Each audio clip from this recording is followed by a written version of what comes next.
You ever looked up at the stars and wondered what forged them? What cosmic forces burned so violently that across the void of space, they still reach us? Stars aren't just pretty lights that light up the night sky. They are born, they live, and they even die. Today, we're taking you on a journey through the life cycle of a star. Every star begins its life in a huge cloud of gas and dust called a nebula. Inside a nebula, gravity starts pulling the particles together. As the gas collapses within the nebula, Which happens when the gas and dust, pulled together by its own gravity, shrinks and heats up. okay, so it starts to heat up and becomes a protostar. Then, after a bit, when the protostar's core temp is able to reach 10 million degrees Kelvin, It creates sustained fusion of hydrogen into helium. This fusion creates pressure that counteracts gravity and starts the beginning of a main sequence star's life. pardon the interruption, the star spends its life fusing hydrogen to helium, which creates energy. Eventually, the star runs low on hydrogen and starts to heat up. The star is no longer producing energy to maintain pressure. The increasing temperature within the core causes the outer part of the star to expand into a red giant for small stars, or a red supergiant for big stars. I don't know why you kept cutting me off. I explain it much better, you know. Next, we'll be moving on to the phenomenon of a supernova.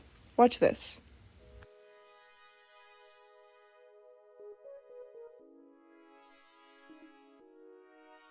This is a supernova. When a star is about to die, Which specifically occurs when a massive star completely exhausts its nucleus fuel. Without the outward pressure from fusion to counteract gravity, the core collapses rapidly. This triggers a catastrophic implosion, followed by a rebound shockwave. Yes, thank you for that. This implosion is known as a supernova.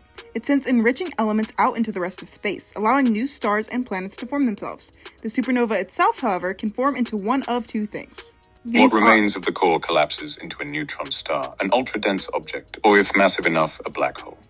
Yes, but can you please stop interrupting me? To summarize, we covered the entire star cycle together, from a star's formation, its main sequence, to the star's death. In poor, simple terms, yes. The cycle is never ending. Creation, fusion, collapse, death, and rebirth. These are very bones of the universe. So remember, from the most simple and humble gas cloud to the most loud and brilliant supernova shining throughout the universe, everything has its place in the cycle, and everything is important. All right, Professor Star, you've been a great help, but I think it's time for you to leave. It's your loss. Without me, this video will do extremely poorly, you know. At least next time, do me the favor of pronouncing my name right. Ooh. Well, at least the video is over.